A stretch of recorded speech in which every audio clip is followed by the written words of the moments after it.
this is another one of those moments where it's like, where were you when NHL came to Utah?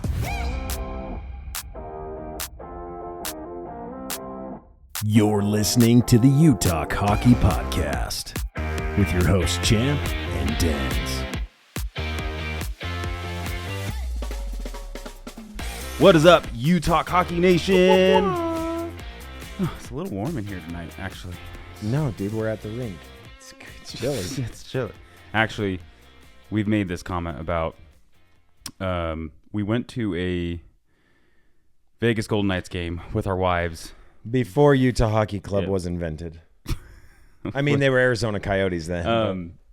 Let's see, when was that? It was December 2023. Yeah, so almost a year ago. And my goodness, we must have been placed underneath the nitrogen, the AC vent, the nitrogen blast of freezing. It was cold. And my wife, she was wearing a jacket, but she is literally sitting there like this. So I went and had to go buy a $60 blanket. Denz had to go and buy blankets.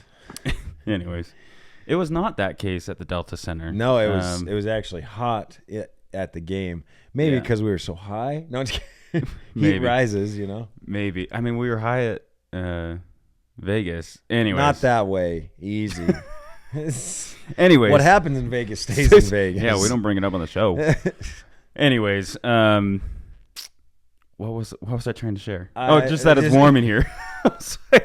Dude. Whoa! My fan's usually on. Yeah, that's actually true. The fan is usually on.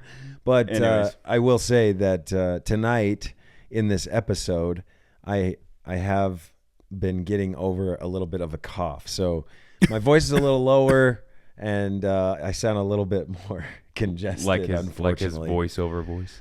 That's right. And it actually, when you are sick, you can drop the levels really low. It's the only time that I can. That's true. Even get remotely close to Champ here. When Denz gets sick, all of a sudden you start sounding like this in a world, right? So it's pretty crazy, actually, that the voice does that. Right. The beginning of the game tonight, which Anaheim is playing UHC as we record right now. Yep. Score was 2-2 before we paused it. We'll see if they pull it off. Anaheim beat them in preseason. So yeah, that's preseason, though. But we'll get into where we're at and stuff in a minute. Before we dive into the episode, tonight is the night. Dun, dun, dun, dun, dun. I don't know what it is. I was like, what song are we going for? No, I didn't have any song. I'm making it up. But tonight is the night that we're announcing the winner of the tickets that... There's the Utah Hockey Club game. there is a comedic duo that does that, where literally they just make this story up, and it's hilarious. Anyway, we're announcing the winner of the October 30th tickets, Calgary Flames versus UHC at the Delta Center, October 30th. And drum roll, a lot of you did participate. We appreciate the love sharing an episode. But our winner is coming from the social channel of Facebook. Nice. And it is Cody Hitchcocks. Come on down. Winning 2 tickets. Yep. Yes, Cody Hitchcocks. We were just doing like every other. So that's Cody. Right. Anyways, Cody, we'll reach out to you directly, but thank you for sharing the love. You actually were one of the earlier ones when we started asking people to share the love. It was about a month ago. Literally to the day. Oh my gosh! It's September a month 16th. to the day. To the day. So congrats, my man. Good job, and Cody. You're gonna go to the game on us. We'll reach out, grab your email, and transfer those tickets to you. That's epic, dude. Congrats. So, anyways, also before we get in, some unfortunate news. If you didn't watch the last Utah Hockey Club game, our very own Sean Dersey is out for the foreseeable future. On injury. According to GMBA, I always do that, DMBA. That's not the insurance company. DMBA. General manager Bill Armstrong shares that he'll be out indefinitely. What does that mean? We don't know. But it means he doesn't know. It means that it's not going to be tomorrow that he's back on the ice. Although, I mean, if you watched that game against the New Jersey Devils, it didn't look like a big hit against the boards, but he kind of fell down and he kind of landed like on his shoulder. Yeah, they just called it an upper body injury. Yeah, so who doesn't get those in hockey? You know what I mean? Dude, I got slammed in the last game, got ejected for the first time. We don't have to talk about it. I think we should talk about it. Nah, dude, it's not worth it because I don't think I should have been ejected. So says every hockey player that's been ejected. That's true. I guess I got one on my arm now. I gotta get the X, the skull, right? Right. Ejection. Champ was ejected for. We We actually don't know. That's what's frustrating about the whole event is I don't think I should have been ejected. You just had a penalty. I had a penalty. The other guy had a penalty. And you guys did a stare down. We stared each other down. You didn't throw a I didn't fist. touch him. I didn't punch him. I didn't do anything. I said some things to him. I looked at him angrily, and he just kept backing up like, "Hey man, whatever." And so Champ then here got ejected for the last 90 seconds of the game. It was 1:30, and I'm glad that it was only that. Yeah. And they didn't, because even the ref he's like, "Okay, you're out for the game, but that's it. You won't be suspended anything else." And I gave him a fist pump, and I was like, "Okay, thanks," because I didn't want to chirp back because I don't like missing hockey. Then he was going to be like, exactly. "Nope, you're out for the next game." That's what he probably was. He was just baiting me, dude. He's like, "Oh, I'll just send you out for 1:30." I was like, "You're okay. right. It didn't make sense, but it didn't make sense." You know, yeah. Anyways, but let's finally dive in to Face Off Frenzy. It's a good one tonight. Let's go. Face Off Frenzy. All right, Champ, let's have you start us off. All right. So Face Off Frenzy. Tonight's question revolves around the importance of elements of special teams inside of hockey teams. Okay, so Utah and every hockey team in general has two aspects where they have certain lineups when certain things happen specific to penalties. You can have a power play and you can have a penalty kill. Power play is when your team has the man advantage 5-4 because someone's in the penalty. Could be even more or less. Less, not more. Can't be more. It could be less, right? And then on a penalty kill, your team is the disadvantaged team. So tonight's question is a good one. Here it is. And I actually ask a couple questions to make sure we're clear on it. If Utah had to choose between elite penalty killing or an elite power play, which should they prioritize? Because you got to get both, but we're talking about you have to have guys. both. But the key to this question is, what do you prioritize? What do you revise? What do you enhance? Which one do you focus on, right? Even being leaders in a business, Denz, we often realize like, oh man, we got to put the right people in the right seats so that we can win the most. And it's the same in sports, right? Especially in hockey, you got to have players that can do certain things in those certain moments of the game. So anyway, either penalty kill or power play, which should UHC prioritize, and which do you think is more important currently for UHC? And even in general, kind of opening it up a little bit, which do you think is more important? It was kind of like the question last week, is it defense wins championships or? Yeah. But this one is definitely a more specific question. So, Denz, would you like to go first? I'll let you go first. All right. So, from my perspective, I believe that the penalty kill is more important. I'll tell you why. Strong penalty kills prevent the opposing team, obviously, from scoring, which you don't want them to score.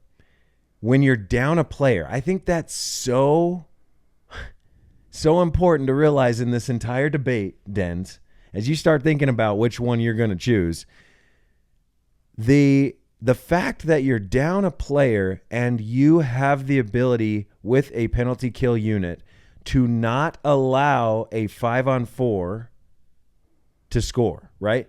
You're not allowing the advantage team with one extra person on the ice to score within 2 minutes, 4 minutes sometimes, even longer if necessary. But you're at a disadvantage. If you are not good at hockey in that moment with the 4 people on the ice, which is the most common scenario, that can impact the flow and the momentum of your team if you're getting scored on in penalty every time. You worry to play aggressively because you don't have a strong unit. That's actually why I believe the penalty kill is more important to focus on and is a more important piece inside of those two areas. You have to have both. You'll have both. But it contributes to the team's capabilities, preventing goals when you're at a disadvantage. It's about that momentum. I think momentum's huge, right? When you get scored on once, you're a lot easier to score on the second time and the third time and then the fourth time. And then once it's the fifth time, you're like, holy crap, I can't stop these guys. So penalty kill is huge there. And then teams with strong penalty kills, like I said, can be more aggressive because even if they get into those penalty kill situations, they're confident in their people. I do want to share UHC's penalty kill unit number 1 right now as it stands is Kevin Stenlund, Alex Kerfoot, Mikhail Sergachev, and Ian Cole. That's a strong penalty kill unit. They've been doing good with it too. They've been doing good with it. And then the second penalty kill unit, which you have to find a moment when you get the puck across the ice into their own defensive zone or into our offensive zone. The second penalty kill unit for UHC right now is Jack McBain, Lawson Krause, Juuso Välimäki, and Michael Kesselring, which is strong as well, but definitely that first unit's good, right? And so I would even argue that maybe even that second penalty kill unit could be revised. So that's my argument. I believe penalty kill is super critical for a team, and this team specifically, to look at that penalty kill piece and say, okay, maybe the second unit should be revised or looked at further. Rebuttal. Good analysis. Thanks. So I agree with you on every single one of those points, but the reason why I'm going to go the opposite on the edge of priority, I'm going to talk about them. When first off, the top tier teams, look at that, top tier teams of power plays are the ones that have historically had greater success through the playoffs. Like that's true. They get through the playoffs. People are worried about them. They're the best, like the Dallas Stars. Boo. But that was the case. It was just like, man, their power play unit was like scary, right? So, which kind of leads me to my second point. A penalty kill, a solid line there, is reactive. And I think more mistakes have tended to happen on teams being in a reactive state. So, yes, you got to be really good at it, but like there's this sense of pressure that actually has a negative connotation with it of like, oh crap, like we can't let them score. Like it's almost feeling like you're chasing after the disadvantage, and you are, which is why you have to be so freaking good at it, because you're naturally placed in a negative situation. And there's a lot of pressure there. Mm-hmm. But the third point I want to point out, which is why I believe this puts over the edge for me, is a feared power play unit forces the opponent to be cautious. Oof.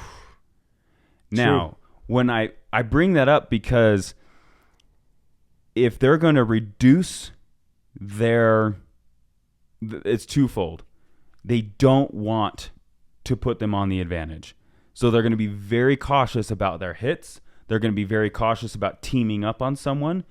And actually, and this is why historically it's good through the playoffs, is a team that is feared, their power play unit is feared because of how good they are. In regular gameplay, they keep ice open more. They try and be extremely cautious in how they tend to group up or to dominate over a player, which makes their normal 5-on-5. That's the other thing. This is the last point I'll give. The power play is 5 players. Yeah. And so if you have the best power play unit, that's full strength 5 players, which also I believe translates to outside of the power play unit, which means they're just going to be great at being a lineup in general together. So that's why I believe it gives you the edge, but it's just like, what wins? What's more important, offense or defense? You need both. Yeah, but and they both happen. Well, real quick, what is UHC's first power play unit? An amazing one. It is. It absolutely is. And this is what it is. So you have Schmaltz, Hayton, Keller, Guenther, and Sergachev. That's the power play unit. Dude, I absolutely love Dylan and Mikkel at the blue line shooting on those power plays. The way that they swing that puck, I can't remember which game it was recently, but the way they were just moving the puck just looked so good. And it even made my 6-year-old daughter who was watching the game say, wow, they're good. They're good. It's my 6-year-old daughter. Dad, your team sucks. Why don't you do that? That was her second comment. She said, you should do that 3 times. And I was like, okay, Ave, listen. Anyway, bless her heart. Why do you move so slow compared to these gosh. guys? It was so cute and hilarious, but I also was a little ticked off. I was like, no, I wasn't. I wasn't upset. She's 6 years old. Pure love. The fact she's watching hockey with me is just something that's awesome. Anyway, so that's unit number 1. Again, the way that Clayton can handle the puck. I actually recently watching Schmaltz as well. He has a really great ability to stop on a dime. I mean, most NHL hockey players do, but for him, watch him next game you watch of UHC.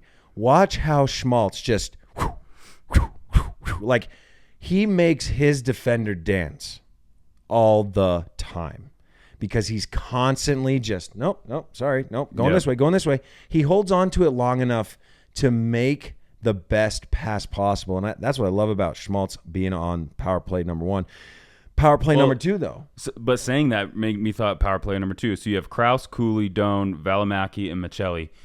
Here's the thing. You were just saying about Schmaltz. That's what's great about their second power play unit is freaking Cooley.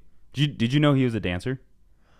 No, not at all. So that is news to me. So there's certain anyways, we won't go into. You look at Logan Cooley's picture on NHL.com. He looks like a mugshot. The guy never does his hair. He doesn't know how to smile, but he's a dancer. So what kind of dancer? But ballroom? Oh, I didn't look it up. It's got to be ballroom. But his ability to do the same things that you're talking about, Schmaltz says.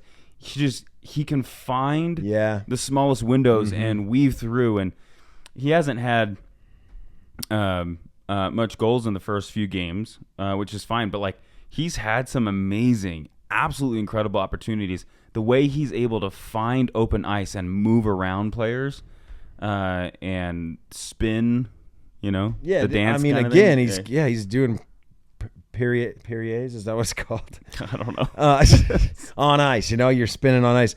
But actually, he has 5 assists, Denz. Well, yes. I mean, he's not scoring, but he's creating the lanes and he's putting, that's points on the board. It right? is, 100%. I mean, not goals, but points. So I mean, Guenther, we'll get into it, but they're both 5-5. Dude. He's got the goals, the look. And then Cooley has the assists. Man, but still points. 2 young guns. They're both. Well, let's see. Gunther's 21, Cooley's 20. Holy crap, man! This young core is looking hot, and they're making quite a splash at the start of the season. Which actually is going to bring us to eventually the next segment. But to this point, again, fans, listeners of the UTalk Hockey Podcast, fans of the Utah Hockey Club, what do you think? What's more important? Is it the penalty kill unit? Does UHC need to spend time on that and make sure that it's so solid? Or do they need to continue to enhance and improve? Or even just make sure that they give love to that power play unit? I honestly believe, though your argument is valid, the power play units look more solid to me.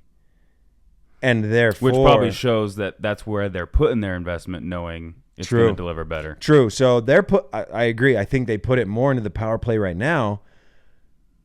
But the penalty kill, and maybe that's Andre's, one of Bear's strategies. Hey, let's not get into penalty kill situations, and let's make them hit us. Right? And that's the other thing is just like the penalty kill. It's, hey, the idea that you can focus on a stronger game mentality of like, hey, we don't get penalties, so that's why we're not going to invest as priority. Much, but it's still a great unit. They're still great units. 100%. That's not the discount here or the fact here, but it's.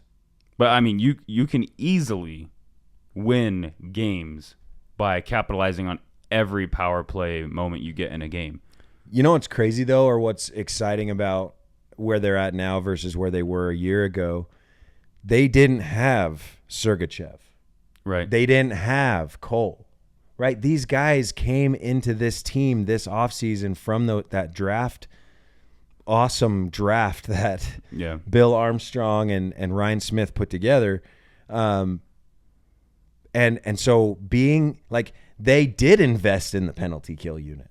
And man, that first unit I think looks really strong. And the second one looks good too. I think there is an opportunity to enhance that second one a little bit though. Yeah. So anyway. Let us know what you think in the comments. Right. Which one are you going with? They both matter. Whose side are you on? Is it power play or is it penalty kill? Are you with Denz on the power play? Penalty kill with Champ. You know, sometimes we have a hard time deciding who's going to take which side to create the better argument because anyways. Sometimes we do agree to disagree, but for the most part, we develop the argument whether we agree or not to the point that we want to make sure really think. And hopefully gets you listeners to think differently as well. All right. Before we dive into the next segment, let's do our small moment for the puck of the week. Let's do it. It's time to announce the puck of the week. Okay, so our puck of the week is actually going to Ronnie Outpost. What the heck are we doing here? Just trying to do like a new chant. I sounded like Chris Collinsworth. There's a guy with this with my current sick voice. So Ronnie just showed us some love, and I want to share his comment because it was great. It's a great comment, dude. As content creators, it gives us. Anyways, it makes us feel good. All right, Ronnie. So we appreciate it. So we're shouting you out. You said, dudes, of course I made it to the end. That was because we asked in our last episode. Go watch it. I live, all caps, for your drops deep inside into my existence. Dude, well done. I like that. Seriously, you are my numero uno. Must have UHC listen each week. Dude. Thank you. That makes us smile. That makes us feel good. We do this every week because we like to do it. But we love to do it because we get to have fans that listen and actually enjoy it. You keep it going, right? So thank you. That's awesome, Ronnie. So you are entered to win. If you're a new subscriber and you don't know what just happened, Ronnie...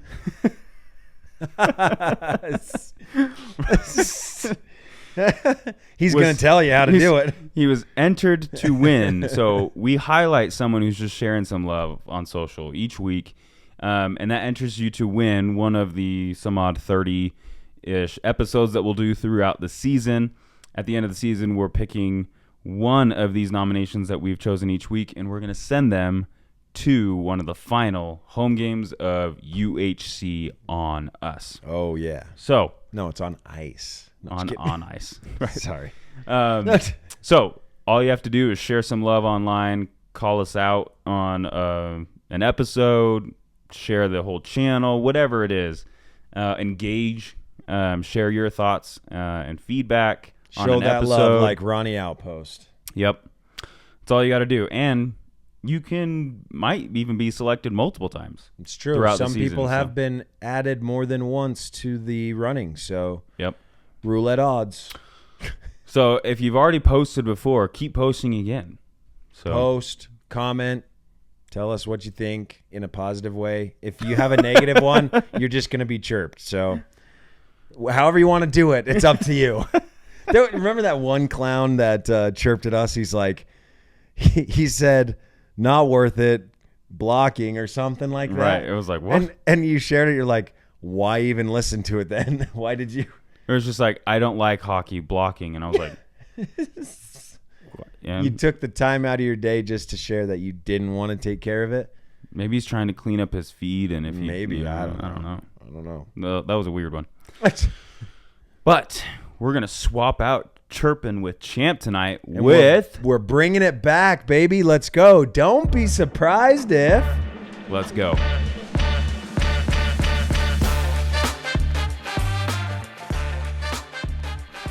All right. So I got 2 don't be surprised ifs, okay? Now, with the success recently of the Utah Hockey Club, as it stands right now, we don't know the outcome of the Anaheim game, but they are 3-1. They run their first 3 games. They lost to the Devils, so kind of rough.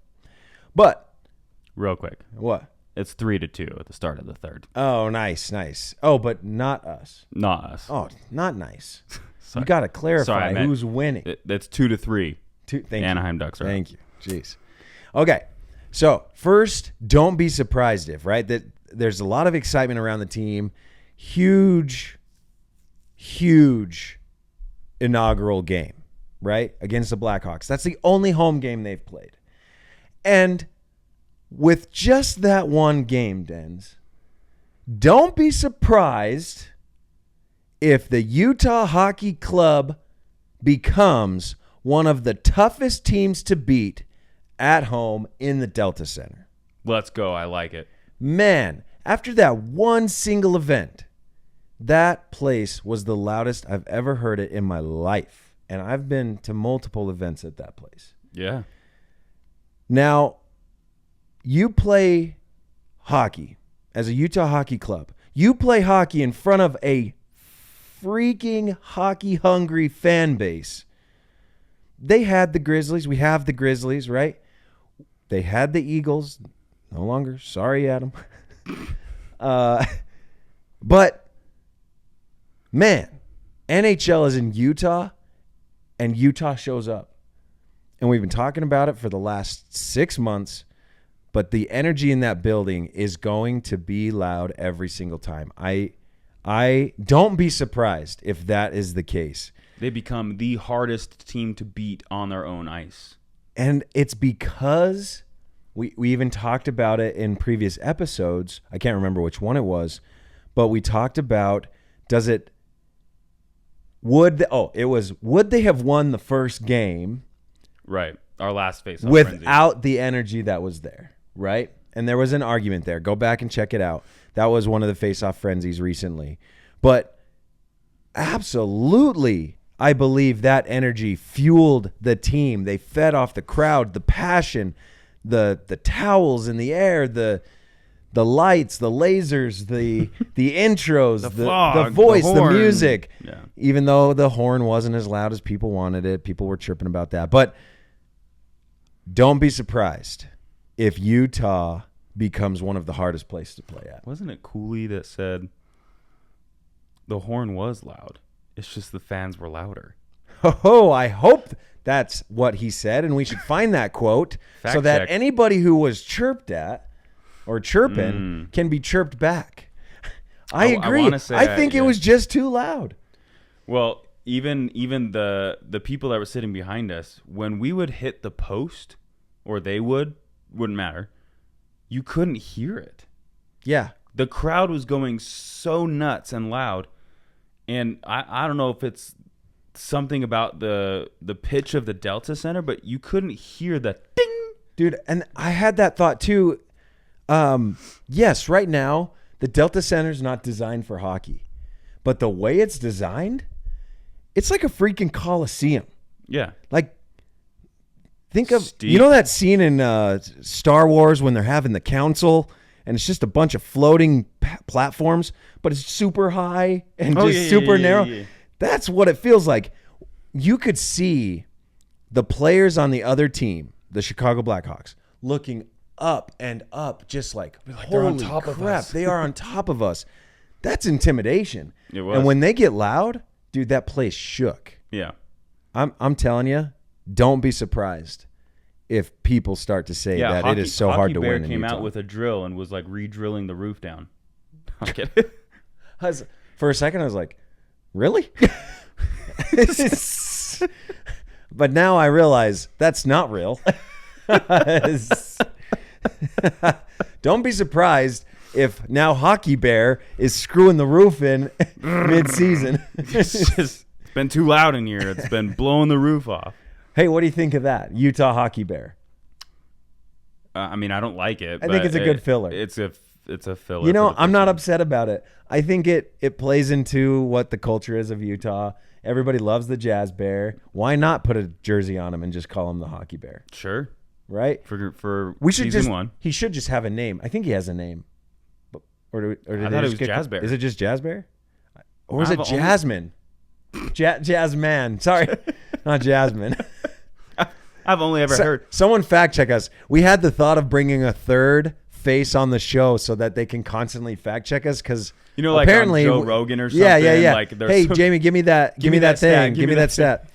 We need one of those guys because boy, we. So maybe if you're interested in being an intern, we should get a girl on the show. Yeah, are you looking for a stats intern? Yeah, dude, why don't we just have one of our wives do it? I know why, because we have kids.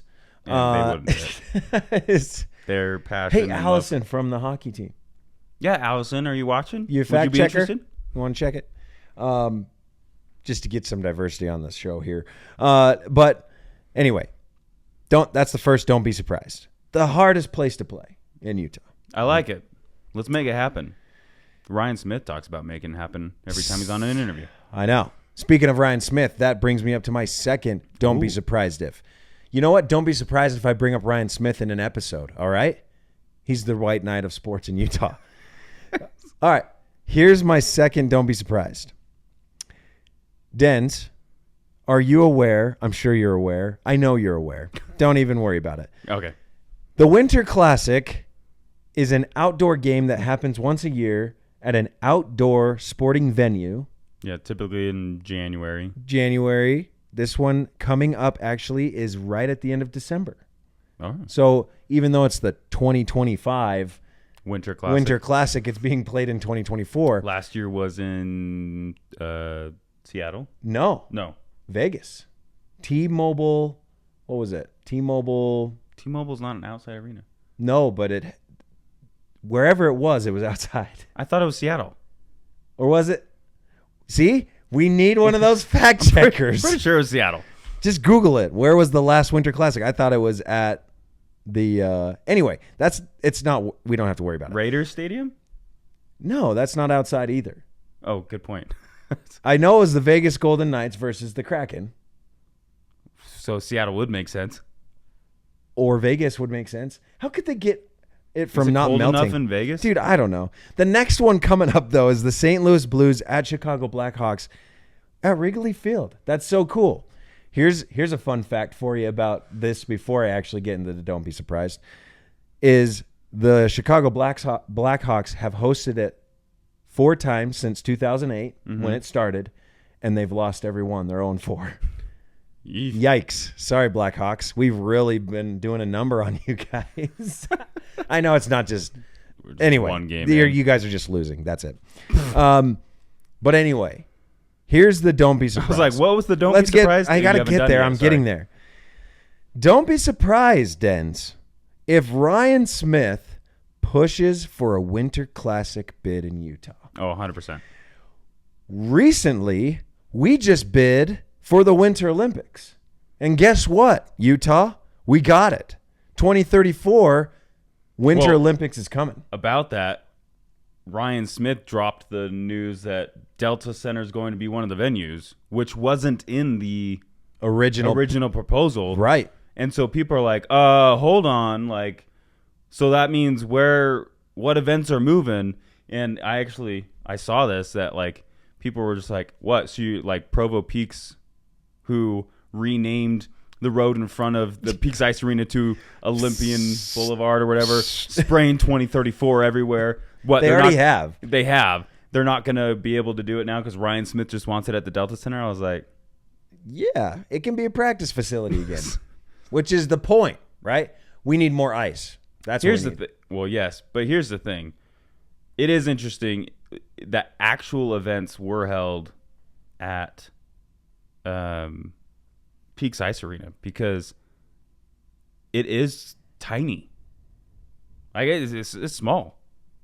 Like if you're thinking like Olympic events, I feel like it should be bigger venues. Anyway, like the Maverick Center. Right. The point is,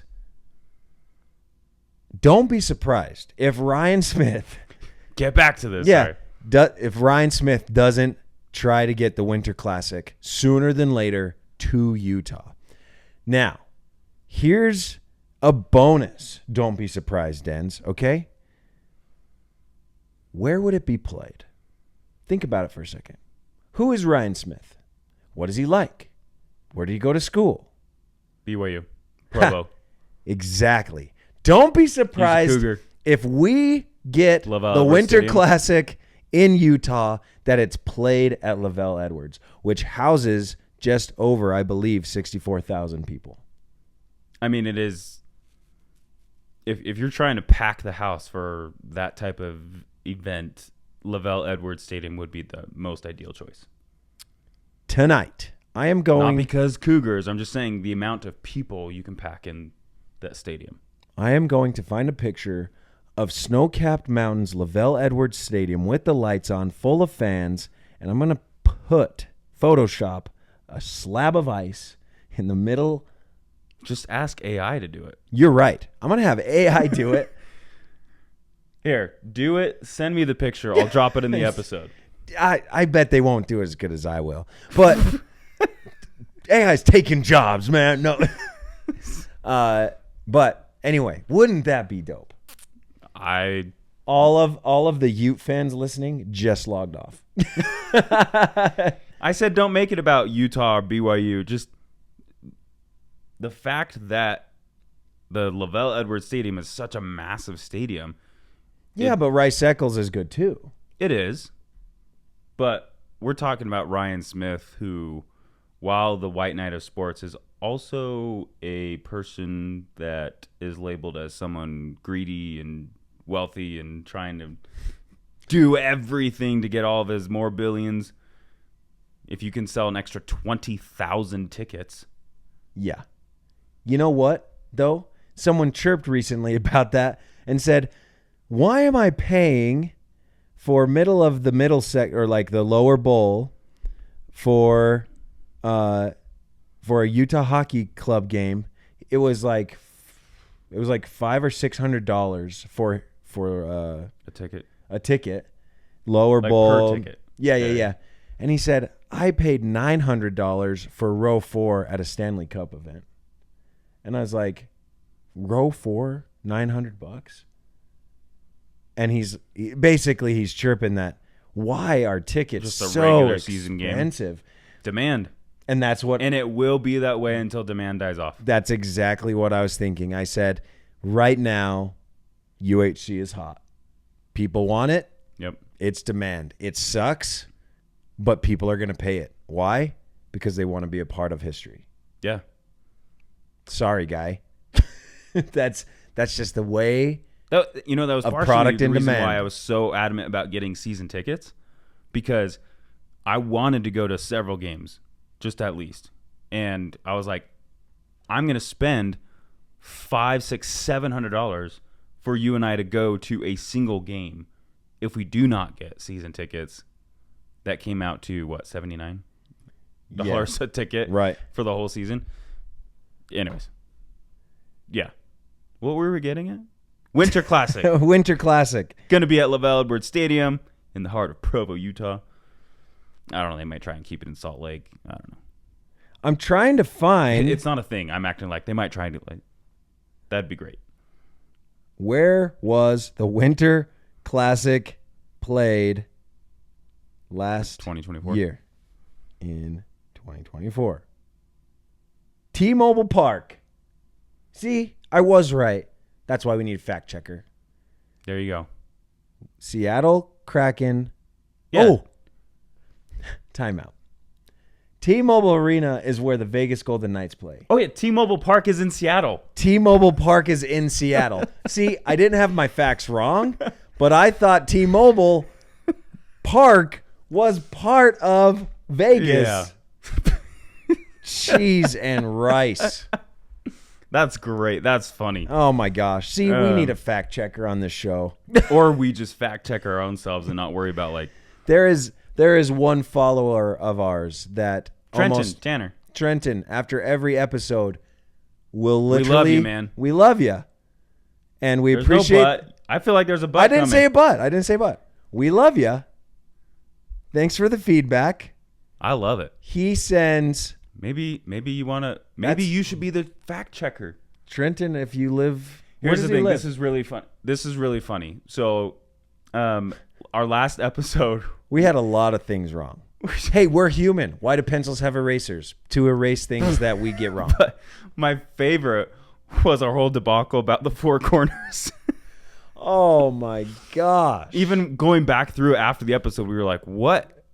Hey, listen, we're not trivia gurus. I know. We're not chasing the beast on the show. I know. Right? It was super funny. It's not like I need to know what borders the four corners all the time. We know that Arizona's the direct state underneath us, though. It is, but it just... I didn't know that there was so much land. On the moment of the episode, we swapped in our brains, like New Mexico and Arizona. Yeah, we did. So when Champ's like, we have this little portion that connects to Arizona, I was like, oh, yeah. And then after the show, I was like, No, not at all.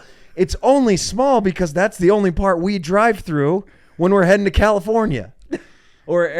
Nevada. There's a small piece. If you're headed like Vegas, right? It always, because you're headed to the very corner of the state. It was super funny. So I called ourselves out on our own edits. I was like, what are we talking about? There's over 250 miles of borders shared. That's why I had to make sure that I got that right, because I knew Trenton was going to message us on Instagram and say, hey, guys, you suck again. Maybe you should get your facts straight. All right? Hey, Trenton, I appreciate that. Thank you. Now I'm checking my facts. Dude, I want you to play on our D-League hockey team. We need a better D-man. Yeah? Oh, dude, you just took a shot at all our D guys. We appreciate all you D guys. We need better forwards, too. You just took a shot at our forwards. You guys are good, all right? Don't worry about Denz over here. Such a punk, dude. We haven't won a single game. Dude, you just took a shot at our team. Guys, don't worry about it. This guy, he doesn't know. We're going to get there. Motivational, man. Come on. I'm not in a motivating mood tonight. No, he's not. He's just throw down. Anyways. You suck. Everyone sucks. Just kidding. I'm kidding, dude. I'm just trying to get your gears grinded over here. Oh, that's great. Anyway. Dude, let's move on to our final segment. Yeah. No, well, not our final segment. No, dude, we got to just say it's our final segment.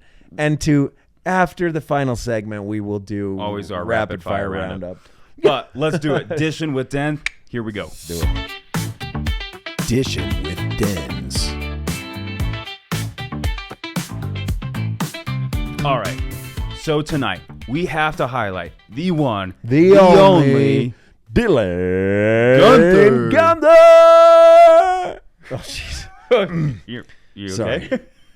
Take a drink of liquid death. So severed lime. We haven't done a player spotlight on him yet, but man, oh man, he's kicked off our season at Utah Hockey Club. 5 goals in the first 3 games. The man is on fire. Gotta protect him. He cannot get injured. Anyways, know. why would I say that? Dude, Move knock on wood. So always worried about that. So a couple facts. Dylan Guenther, number 11. So if you are having a hard time looking at who's who on the ice, just 1 and 1, right? Number 11. He is the person that is finding open lanes and scoring, at least within the first 3 games. Dude, Right. but he's got that whip that, man, when he shoots, crazy. Yeah. He's a wingman, right wing forward, and he's just finding those open lanes. Now, little fact, he was the 9th overall draft pick of the 2021 draft. He was picked up by the Arizona Coyotes. They made some trades to make that happen. He signed an initial 3-year contract with the Arizona Coyotes, which was up for grabs at the beginning of the season. And Utah Hockey Club believes in him so much, they signed him to an 8-year deal. I think we already covered that on a forum episode. Yep. An 8-year deal. Like, he's in it for the long haul. We want him on board. Yep. Fascinating. And he's 21. 21 years old. 21 years young is what I should say. Yeah. Let's see. It's been 3 years since he got drafted. So he was drafted at 18. This is like Tija Ginla. Yeah. Tucson Roadrunners. That's what he was running the last little while. He's considered a rookie. Did you know that? Yeah. Like he's a rookie because he's starting full season with the NHL UHC team. So real quick about that. So last season, before the start of last season, he was part of the training camp. He got assigned to the AHL's Tucson, Arizona, the Roadrunners. And it was actually on January 6th. We did fact check our own on this one. On January 6th, he was brought up and he had his debut in the NHL game on January 7th after Jason Zucker was suspended. Well, turns out even with Jason Zucker coming back, he did so well that we're like, we're going to keep him. Yeah. And I feel like the rest is history since that moment. He did so well in the second half of last season. And, just has literally kicked it off into high gear at the start of this season to, as of this moment, put Utah up 3-1. And, it's just, man, it's fun to watch him. Watch him get in the open lane, watch him be ready. And even right off the bat, like, against the Rangers game, they knew it. Like, they knew he was someone to watch in just the first 2 games of the season. And it's kind of cool just, where he's at from. You okay? No. You just choked? Dude, liquid death. Liquid death is killing Champ here. Hey, drink more death. Go for Goodness. Okay, I'm good. Dude. Goodness night. All right. While you figure yourself out, I'm going to keep going for us. Yeah, go. You're like, no, don't worry about me at all. Anyways, so. Okay, we're good. I want to bring in, even though we just finished it, I want to actually bring in a don't be surprised if moment with Dylan Guenther. Don't be surprised if Dylan Guenther remains Utah's leading goal scorer. Ooh. Even with Clayton Keller? Even with Clayton Keller. That's gutsy. Gosh, that really hit me. That's gutsy, guys. That's gutsy, kid. As I take my last Gut shot, breath. go. Now it's making you cough more. Yeah, don't make me laugh. All right, so he's notching 5 goals in the first 3 games of the season. Didn't score any against our first loss, which was the New Jersey Devils. Can he keep the momentum? That's the question. Yeah, I guess I'm curious. Has he scored already tonight? That would be something to check. Fact check. Whoa. Tie. Turn of events, guys. We are up 4-3 now with only 6 minutes left in the third period against the Anaheim Ducks. Let's close this out and watch it. I'm coughing. This is so bad. That's a wrap on our episode tonight, everyone. Dude, it's so true. Dude, but you're the next portion. Anyways, that's a wrap, though, on Dishing with Denz. That's true. Which, we just, if Guenther succeeds, not if, when, and Keller, they're finding the lanes. We got such a young core team. Several of these guys stepping up. I just think we're going to have a high-scoring season. It's going to be awesome. But with that, let's finally move into the real final segment, Rapid Fire Roundup. Let's go. Jeez. Rapid Fire Roundup. All right. Here's the dealio. To our fans, we have a 3-week break coming up. That is sad. And it's so sad because we absolutely love doing this. But I'm headed on a business trip, then you're headed on a business trip, and then I'm on vacation. So there's going to be 10 games that happen between now. And hockey is so crazy. Same as basketball, but it's just how many games happen in such short time. So, Champ, are you ready? First, gut stink. Gut stink? Boy, we are struggling in these last few minutes of this episode. Your gut reaction. Don't make me laugh. Don't make it laugh. All right. So, this Saturday, starting off the next 10 games, Boston Bruins, October 19th. Win. All righty. Actually, we didn't recap real quick. I suggested a win against the win against the Rangers. No, sorry. Win against the Islanders. I said loss to the Rangers, who we beat. And then win against the Devils. Win against the Devils, which we lost. But then I said a win against Anaheim, which maybe we're there. Yeah. So just swapped it. So Yeah. But yeah, Boston Bruins win. Okay, October 22nd, the Ottawa Senators win. All right. October 24th, you and your wife are going to that one. Yes. Colorado Avalanche. I'm going to say win because I want them to win. Cool. All right. October 26th, the LA Kings. Loss. All right. October 28th, San Jose Sharks. Win.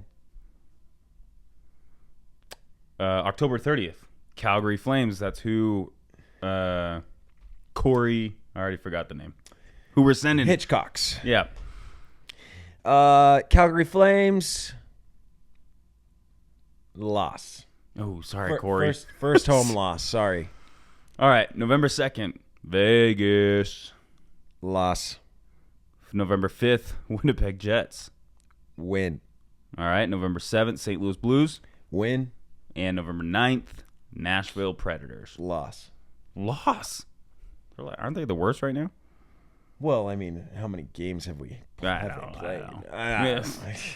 All right. Well, there you have That's it. Here's the thing. We're tracking this with Champ all season long. So we're going to have a statistical evidence of how often he's right. And so next season, we're going to roll in and be like, hey, what Champ says has been 85% right.